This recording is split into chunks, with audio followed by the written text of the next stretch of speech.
ago here. I don't even know if I told you this last night, but when I was a brand new, almost Lutheran, I'll say, and was kind of figuring stuff out, it was the beginning of the Thinking Fellows around that time, which is, how many, was that 12 years ago? 10 years? Closer. Yeah, maybe 8 or 9. Okay, well, I was still new. Okay, I would say new, because I was about 10, I was a Lutheran. I've got kind of a general evangelical random background. I say random because it's a lot of stuff. But anyway, so he's been helpful and from way back, and he didn't even know it. And so we have some information over here at a table on some of the podcasts he does, along with some other really great teachers and men. But it's an honor to have him here with us to talk and to have these different sessions. Thank you for being here. Make yourself at home here, and it's an honor to have you all at Holy Cross, and we're thankful for this great facility, and we want to use it more. So we'll begin with Psalm 100, and then I'll hand it over to Adam. Make a joyful noise to the Lord, all the earth. Serve the Lord with gladness. Come into his presence with singing.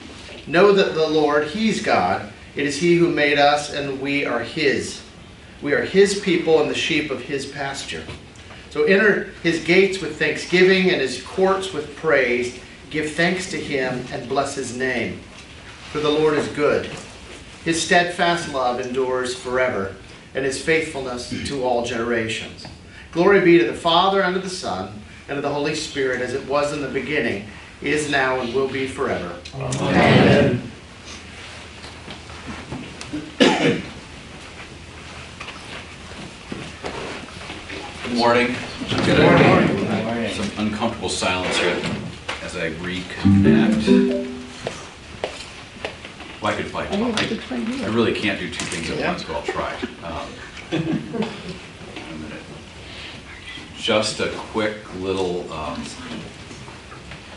don't know if it's not a caveat. I'm terrible at PowerPoint. This is just the beginning of it, where it's not even up there yet. But we will, here we go. I'm connected to Meyer Hall. We will probably come up. We could watch a football game, apparently.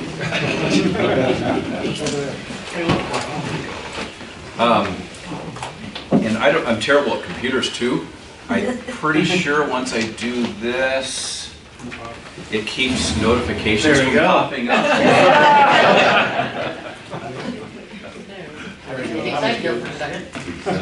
Yeah,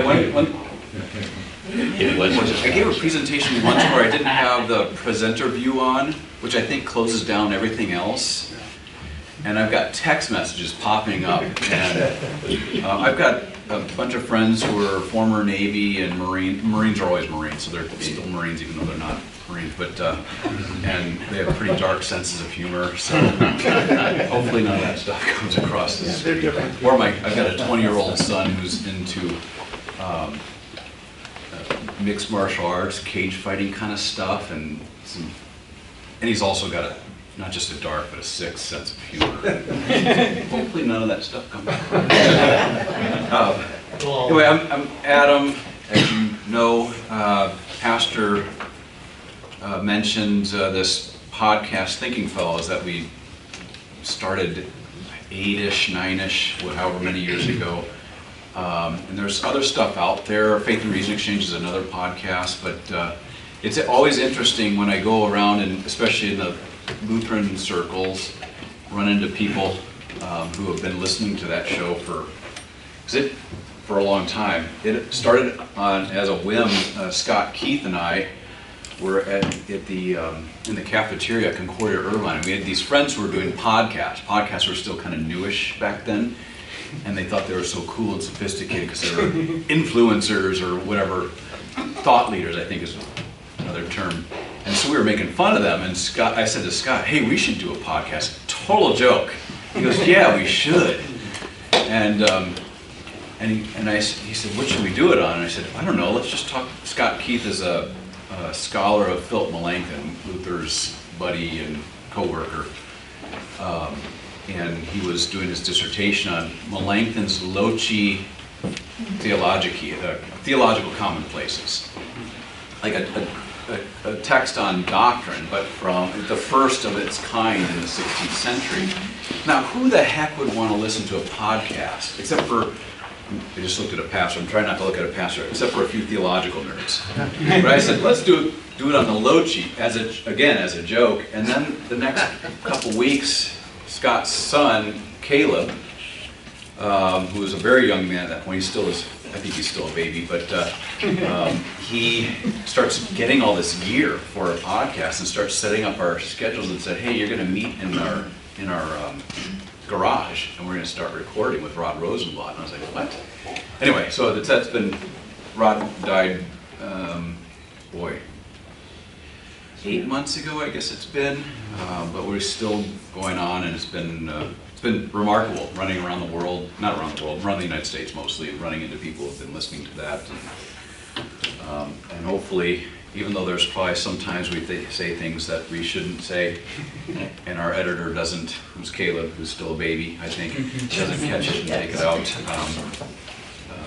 Hopefully it's still some use to people who are listening to it. I think we have something like 20,000 listeners a week. We just got an email from Finland, somebody protesting, a Finnish Lutheran protesting our liberal view of Lutheranism. We're not recording.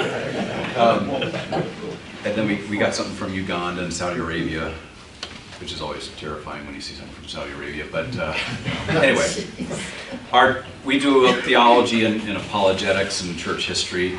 What we're going to be covering throughout the day today, I think we go till 4 o'clock. We'll take one 5-minute break, but the rest of the time, just me reading notes. Just kidding. But there will be a quiz at the end, so take notes. And a lot of the stuff we're covering, we've touched on in the podcast, but it's been stuff. I sort of cut my teeth in theology in the realm of Christian apologetics, the defense of the Christian faith, especially the historicity of Jesus' resurrection, the reliability of the Bible, and things of that nature. We'll get into just a little bit of that today towards the end.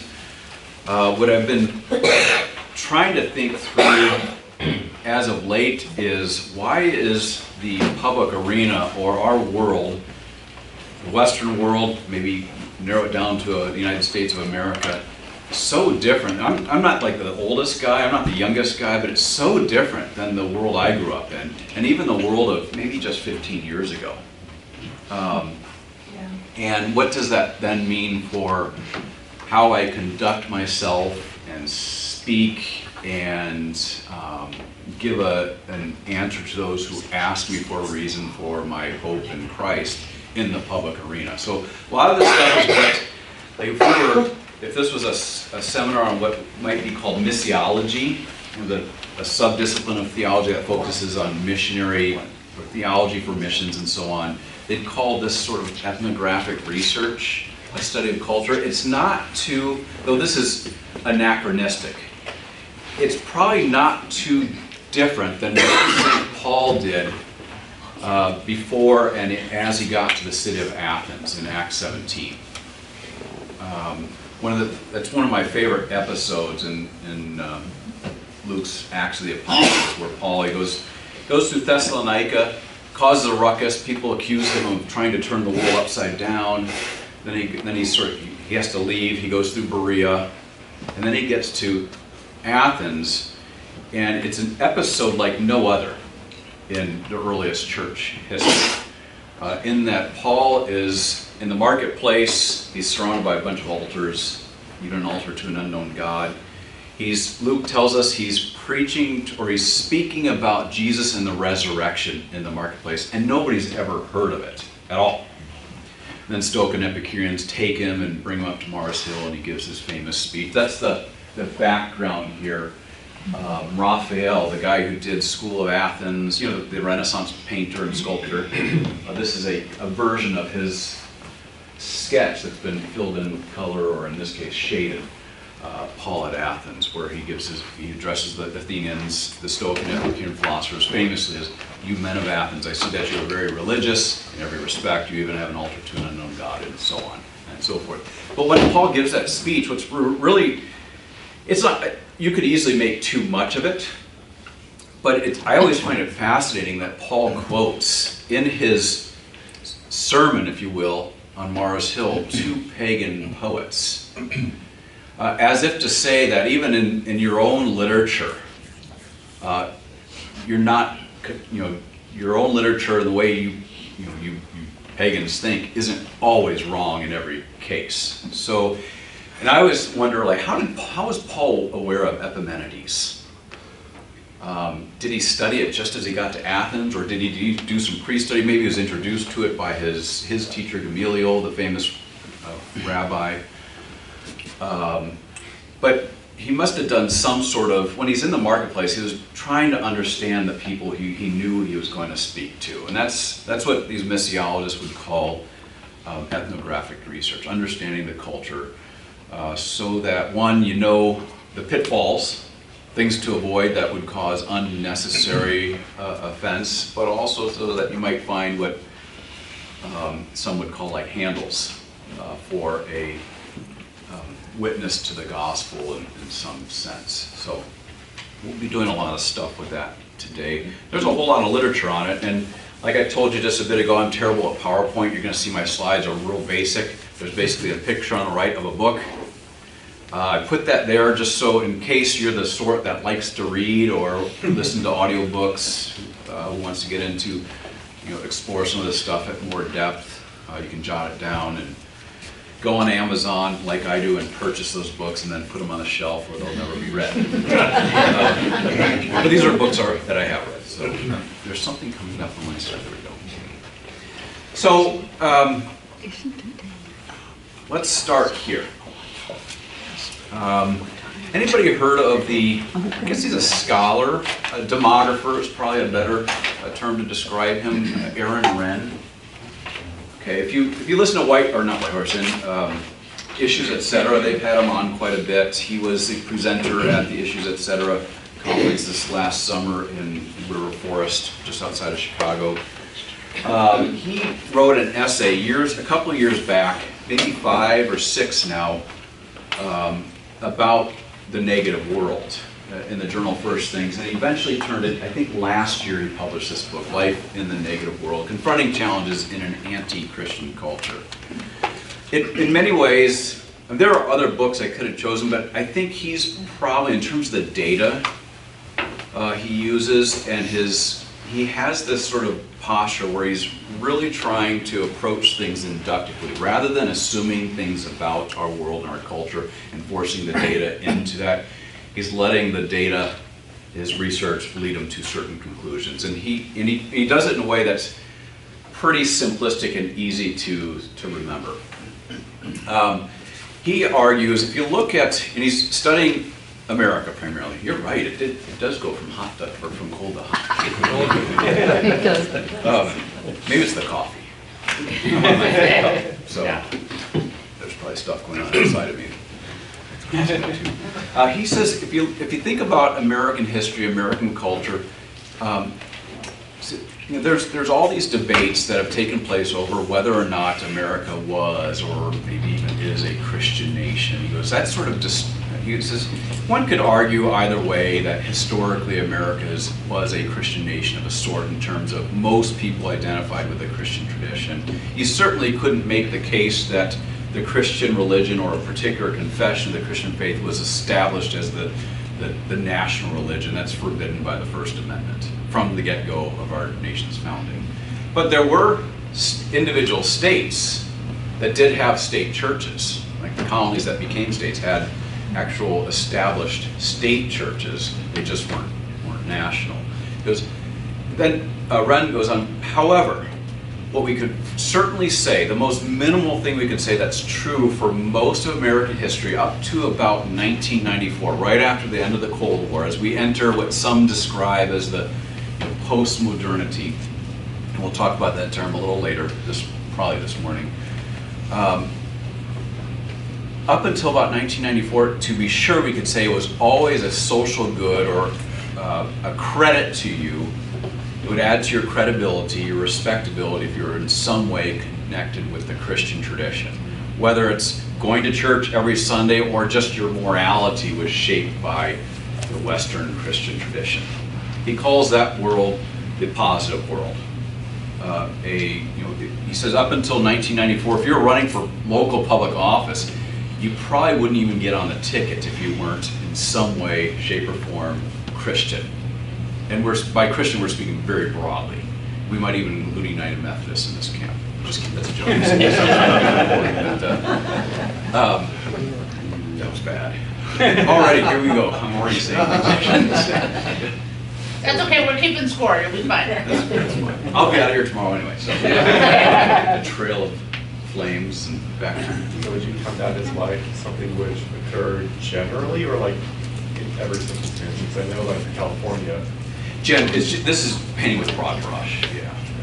so of course there's also like Scope's Monkey Trial, which has a lot of popular support, nothing so Claire, who ran for. Sure. I mean, you have these anomalies. There's certainly examples that would suggest things are starting to change. Painting with a very broad brush, especially when it came to the public arena, with some exceptions, Christians live in a positive world, is that there's not really a whole lot. There certainly are deep cultural, philosophical undercurrents.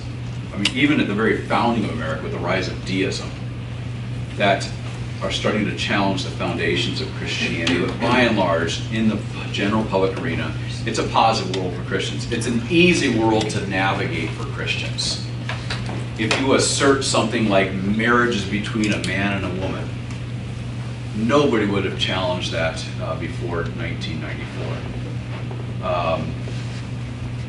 That is to say that, please don't interpret this the way I'm going to characterize this in a modern politicized context, but in many ways Christianity enjoyed kind of a privileged position in America. And I don't mean that like white privilege and all that nonsense that's running around today, but that's just simply the case in America for over 2 centuries.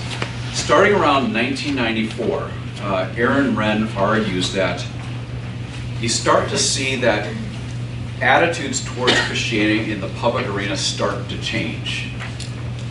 Not necessarily that Christianity is being questioned, its legitimacy, its goodness, its utility, or whatever is trying to be questioned, but rather after 1994, Christianity is slowly but surely seen as sort of like one religion among other options in America. And people were starting to look askew at Christians, probably like most of you, if not all of you and me, who would assert that Christianity was true and those religions or positions that contradicted it were false. That starts to be kind of looked at as kind of an odd, unique, and maybe even kind of a sectarian position. Even so, Christianity still has a seat at the table in American culture. It's still recognized as like the religion most Americans historically were connected to. It still exerts a pretty profound influence in the ethical or the moral, social realm in America after 1994, but it's not the only option. It's not the only recognized option, the only option that's embraced as a legitimate expression of religiosity in America. A case in point in this would be the example of Islam. In up until like 1990, to use a sort of roundabout number, there were very few Muslims in the United States. There were a few mosques that started to dot the landscape, mostly rural landscapes. By 1990, there was about 30 across the United States. But then you get into the 1990s, that number starts to climb quite precipitously to serve the needs of Muslim migrants to America and so on and so forth. It still is it's still very much a foreign religion on the American landscape in the 1990s, but it starts to slowly but surely get recognized as just another religious option out there. So there's a famous photo this would have been from the Clinton administration, of all these fairly influential Muslim leaders in the Muslim community in America in the White House who had just finished offering up prayers and and the White House just served them a end of Ramadan meal and so on in the 1990s. You would not have had that before 1994. You wouldn't have, like at the Republican National Convention, what, 2 months ago? A month and a half ago, whenever it was, in Milwaukee.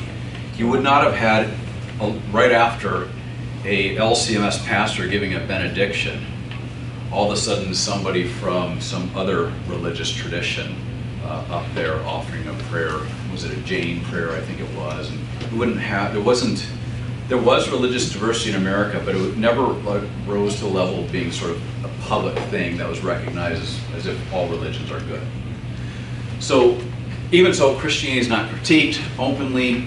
There are exceptions, Madeline Murray O'Hare type of exceptions, but by and large, Christianity is still respected, but as one religion among many, and all are seen as useful, offering good, and so on.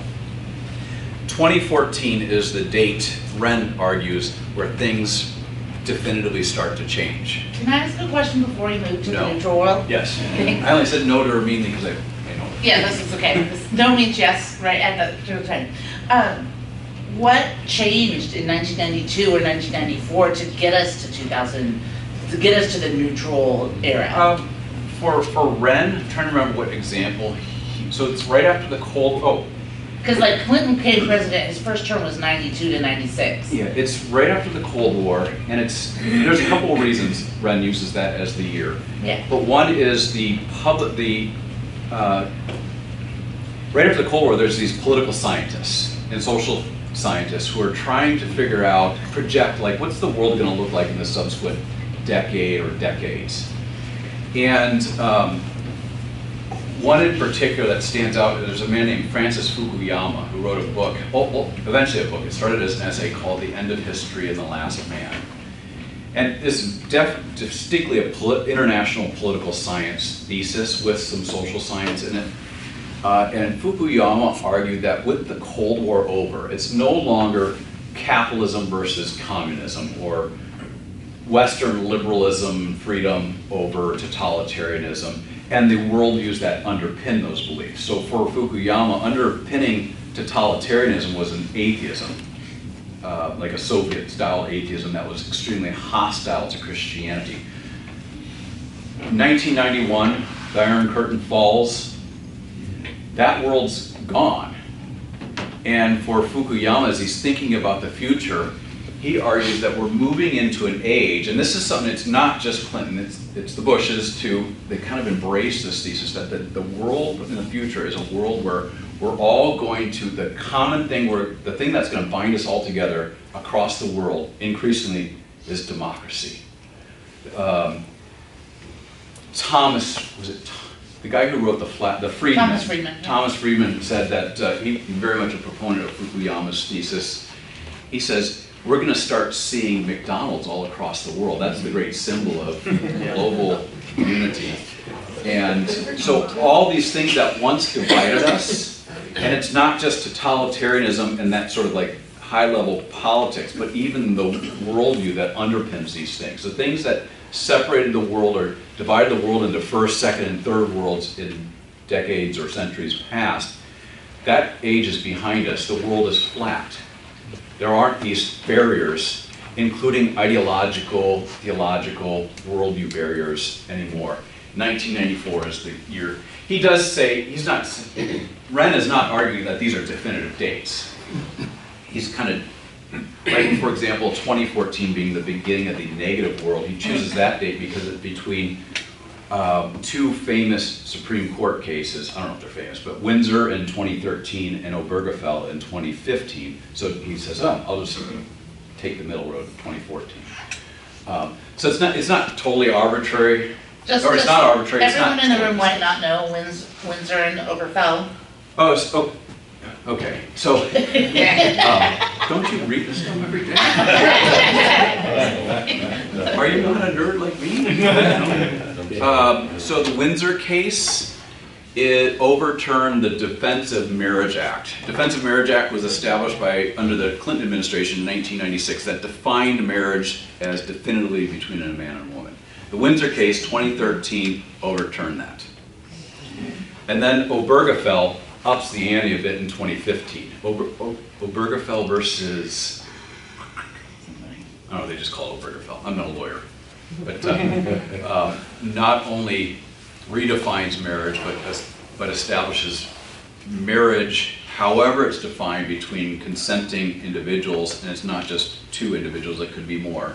The latest trend is polyamory, as some that is basically a civil right. 2020, since we're doing law here, 2020, the case, what was it called? It changed, or it added to the Civil Rights Act of 1964, Article 7 of the Civil Rights Act. This affected higher ed big time. That not only embracing marriage as something that people, consenting adults, define, however they might define it, it added to the protections of the Civil Rights Act in Article 7, the protection of sexual orientation and gender identity across all institutions that receive any sort of federal funding. And if you discriminate, now it's not just federal or even state institutions, it could be private institutions if there's any trace of public funds going to those institutions, whether it's through financial aid or something like that.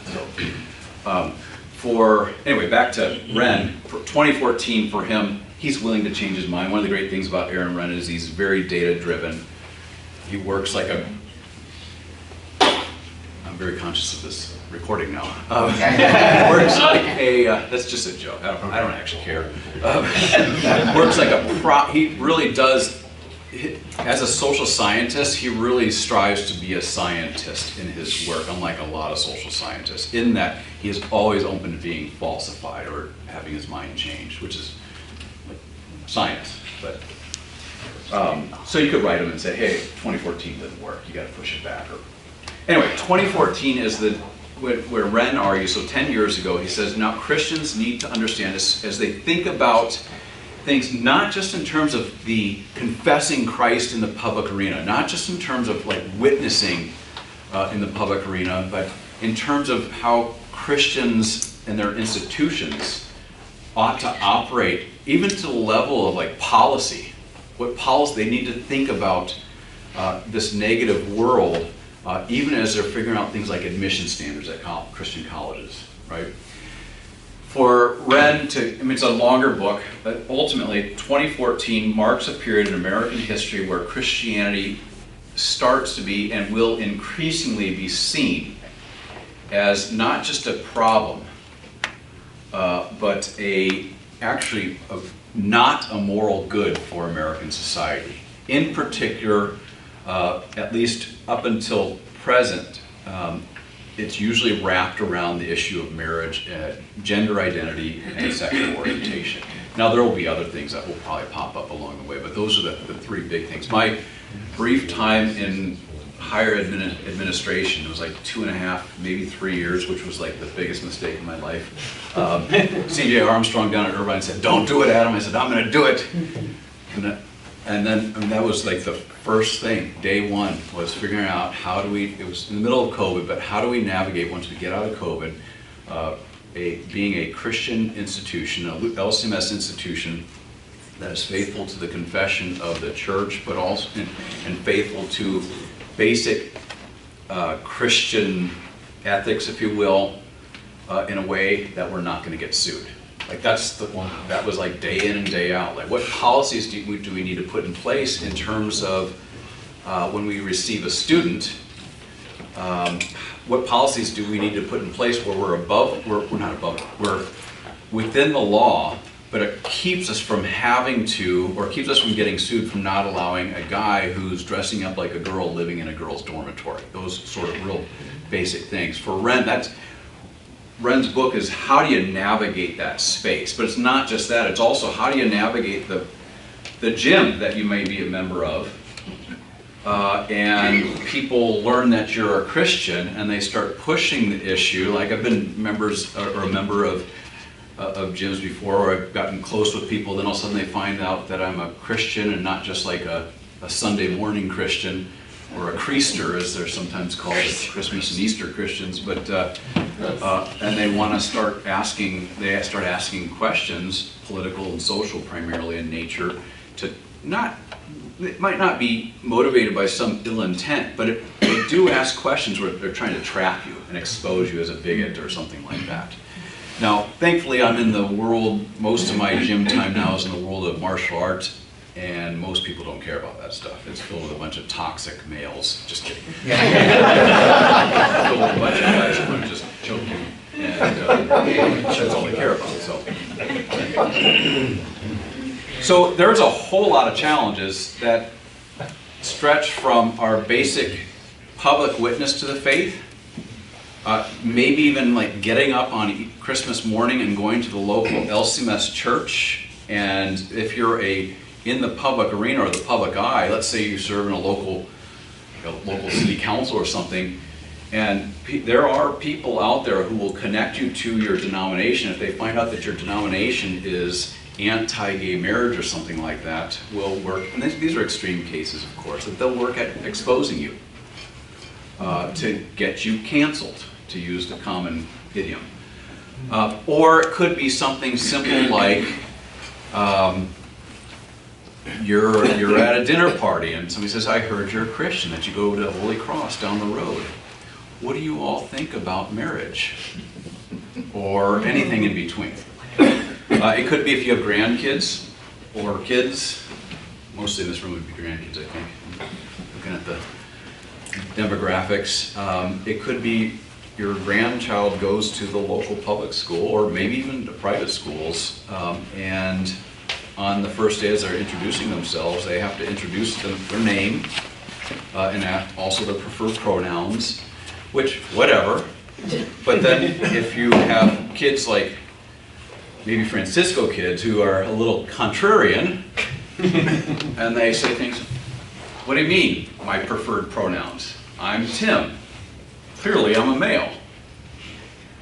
And then all of a sudden they get sent down to the principal's office and told if they do something like that again, they'll be suspended, and then after a couple suspensions it'll be expulsion and so on. It could be, any number of things.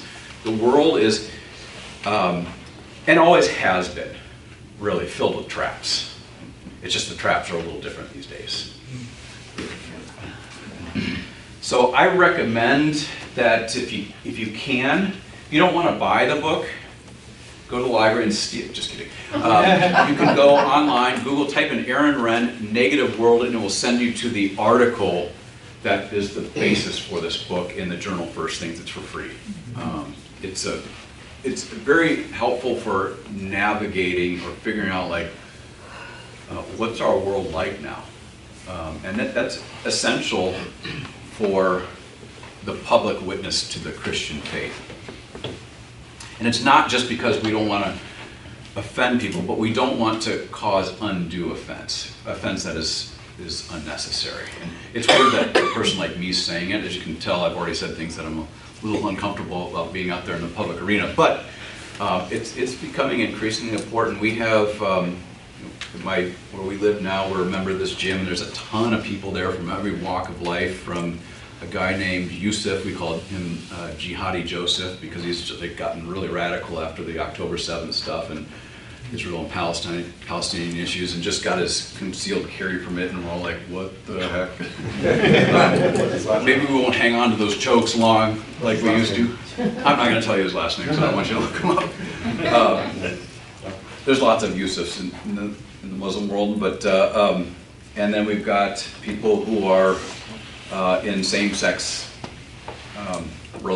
marriages and so on and so forth. And I've had to learn by the hard way that sometimes saying things, there are times where it's necessary to say things, but sometimes just keeping your mouth shut and being patient and kind, gentle, respectful goes a lot longer, is a lot more winsome than asserting every chance you get your opinion, what ultimately are seen as your opinions. You build barriers that are of your own making in that the Gospels, as David Scare used to say, the Gospel's offensive enough. You don't need to make it more offensive. He was speaking mostly of Fort Wayne grads. Just kidding. All right, so that's one person's take on our culture. Anybody read this book? It's on its 6th edition. I put the picture of the 5th edition up there. I have it on my shelf, haven't read it yet. Yeah, the spine's not broken. Yeah. I got a lot of those too. The spine on my book, this book is very broken. There's like 8 layers of notes from years and years of reading it. Jim Sire, now deceased, he was a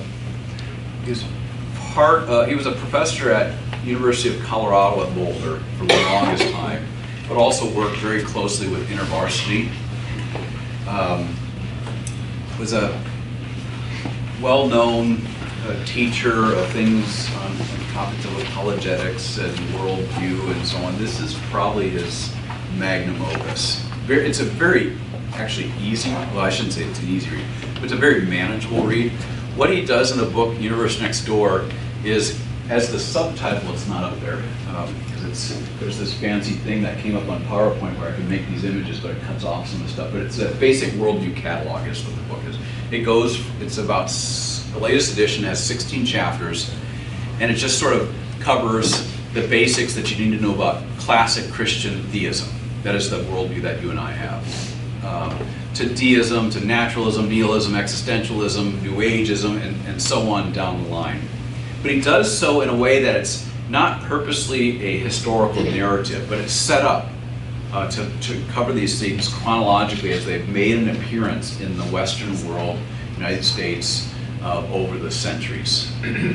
And so it too is a helpful guide for understanding our public arena, the world outside of the church, but in a different way than Wren's book. Jim Sire's book reads more like a catalog, a chronological catalog of philosophies, but really they're more theologies. He starts with, and this is a pretty long book. I'm just going to do a very superficial overview of it. But he starts, his first chapter is the chapter on Christian theism. And what he means by that is the basic traditional Christian worldview. He's not going to quibble over different confessions. Jim Sire was an Orthodox, small o, Orthodox Christian of the Reformed tradition, but the better Reformed tradition than your hardcore Calvinists. A very thoughtful evangelical guy. He argues that in the Western world, and by Western world I mean basically Europe and America, for the longest time, through the Middle Ages, up to and even past the Protestant Reformation, most Westerners, with very rare exception, had some basic Christian worldview in their head as they're pondering and reflecting on the world. That is, they believe that there was a God, there not just was as past tense, but there's a God who has existed for all eternity. That God is 3 persons and 1 divine being who, at a certain point, for lack of a better way of describing it, called into existence everything that exists. That is, there's 2 things. There is God and everything else that is a product of God's creative activity.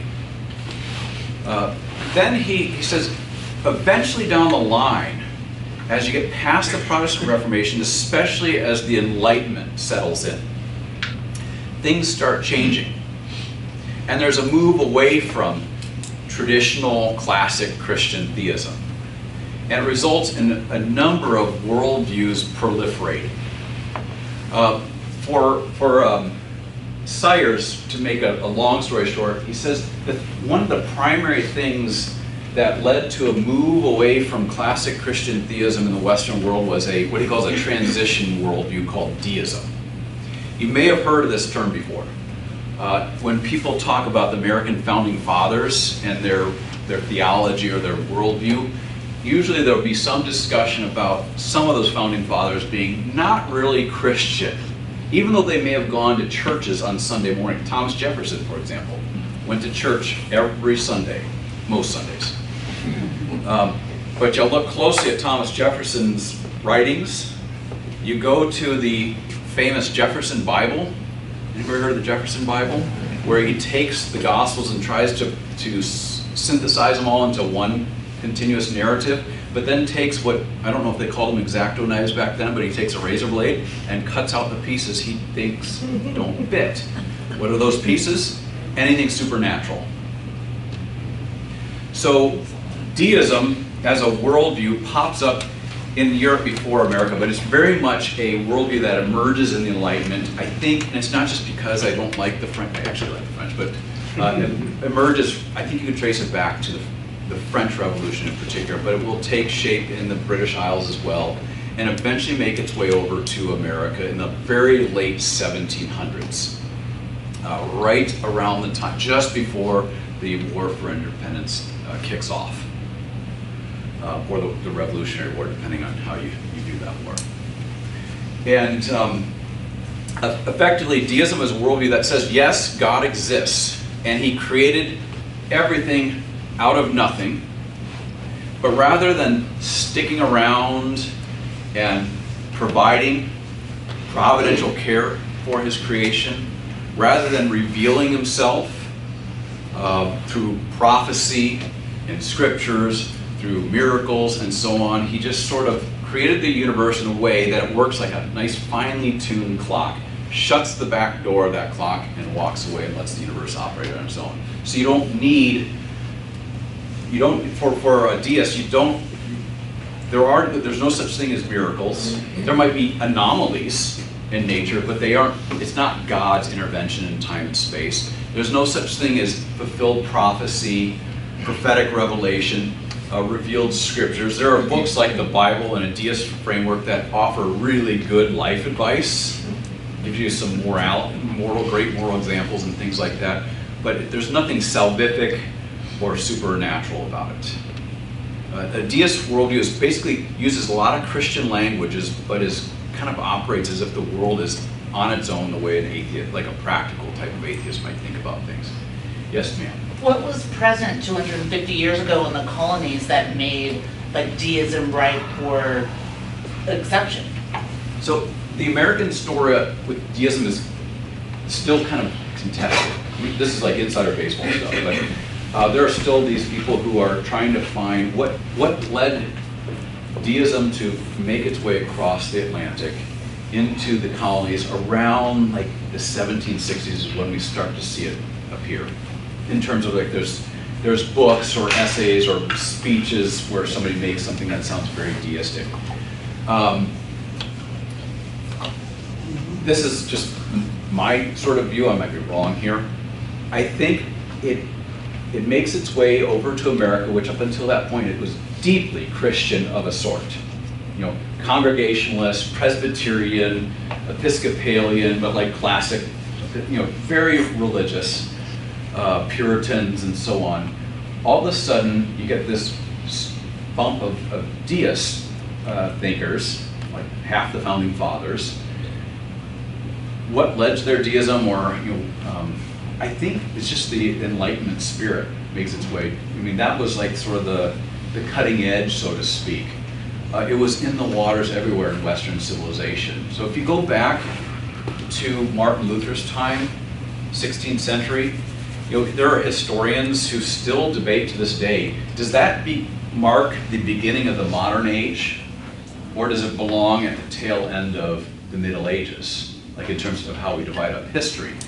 And I'm of the latter interpretation, that Martin Luther and even up to John Calvin and even past, they're still part and parcel of that sort of medieval, not used as a pejorative, critical term, but just a descriptive term, part of that old medieval world that believes there's an order to creation and so on. It's not until you get to people like Immanuel Kant, would probably be one of the famous examples, who will say the task of of European thinkers now, whether they're theologians, philosophers, politicians, or whatever, is to sapere aude, dare to know what our world is like, what God is like, what constitutes good morality apart from any tradition.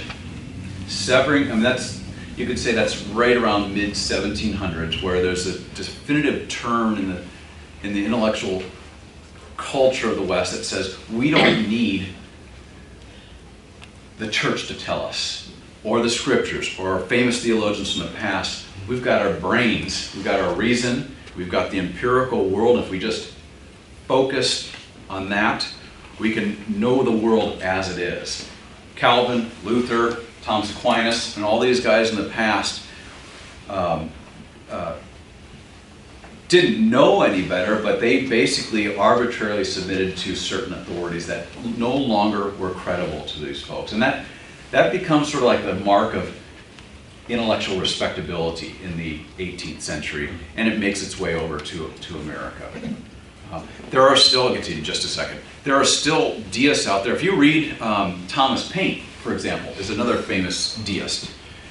His book, Common Sense, was basically a simplification of the political theories of John Locke from Britain, but then used that to advocate for revolution in America.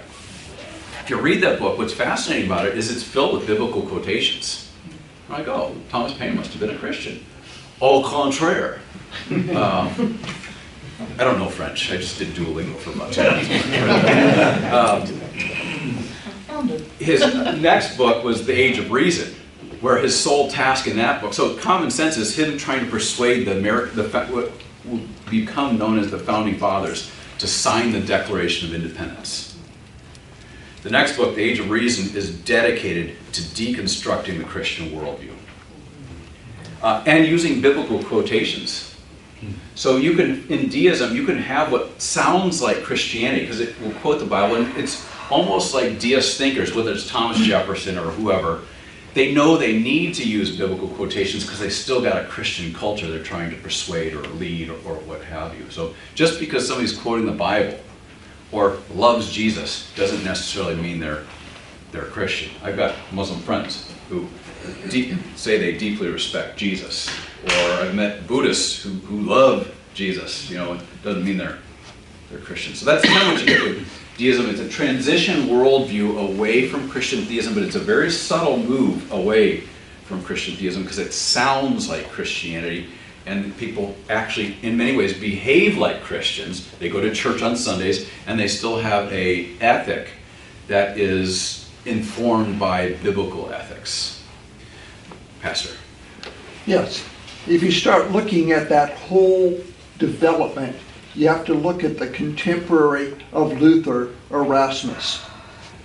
Erasmus starts eroding the authority from above, and John Locke actually follows the conclusions of Erasmus, and John Locke's thinking is we can reject the authority from above, the king, and we can determine our own future.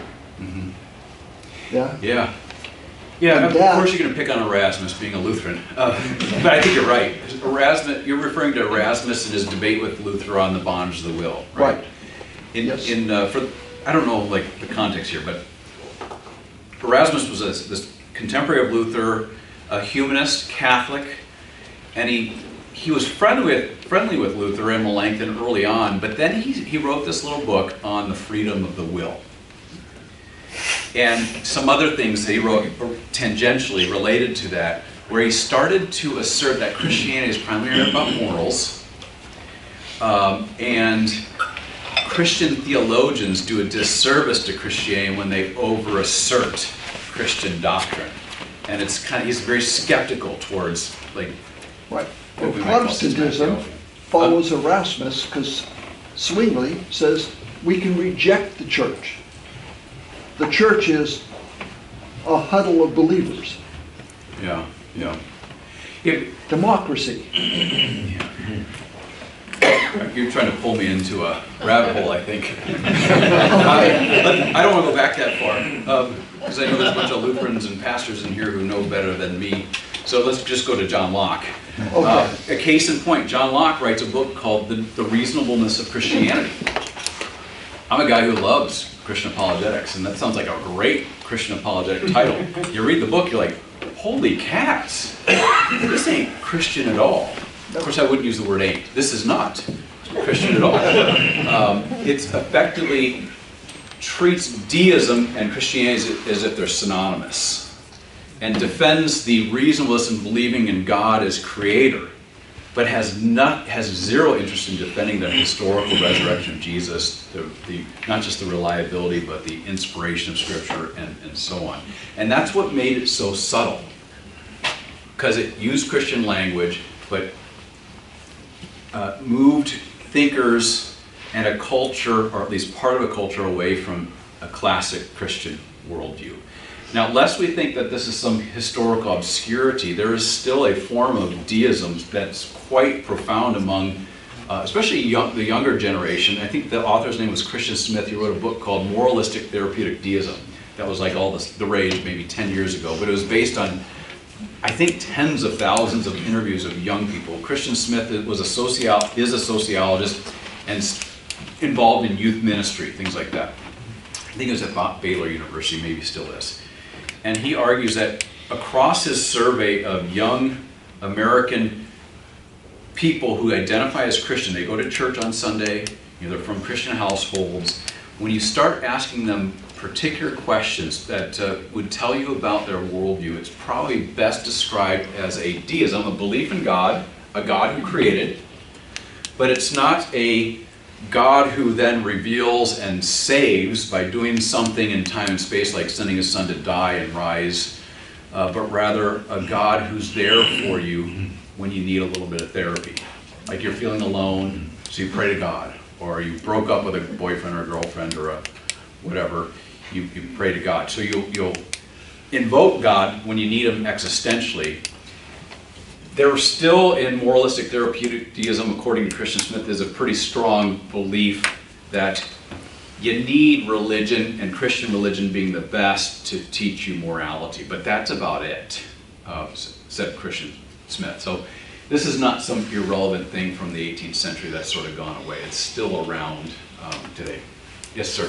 So, two questions, I'll take them one at a time. First, did they actually call themselves deists? Because people who are deists today they say, I'm spiritual but not religious. And that's essentially the same thing. The term deism was used, but mostly to describe, by Christian authors describing people like Thomas Jefferson. Yeah. Did they have like aversion to labels? Like they don't want to say, I'm part of this or that, I believe what I believe. What was the first part of your question? Would they be averse to labels? Like they'll say what they believe, but they don't want to attach labels to that? Like, yeah, mostly. Although, like in France, after the French Revolution, I mean, at best you get deism is retained, though it's moving quickly to an atheism. And in France, what they tried to do was kind of establish or enthrone deism as the national religion, such that they went into all the cathedrals or churches and set up the cult of reason. And for them, so deism was, if you wanted to be a reasonable person, you could believe in God's existence still, or you could go the route of atheism. Yeah. The second one is, what did they materially oppose most? Because I assume they opposed like formal church institutions in some way, but you say adult Thomas Jefferson, he goes to church. So like, what actions or like what social changes did they primarily want that they thought Christianity was in the way or opposing? Like what they want to change in the way of how society interacts with you? Yeah, a really good question. I would say, not having ever thought about that question before, so I'm shooting from the hip, sort of, that their biggest grievance was Christianity, like proper confessional Christianity, that Jesus is the eternal Son of God who came down for us men and for our salvation, died, and rose from the dead miraculously 3 days later, that is probably one of the biggest issues with Christianity, because it is, for a deist, unreasonable to think that the infinite can come into the finite, that a dead person can rise from the dead. Make sense?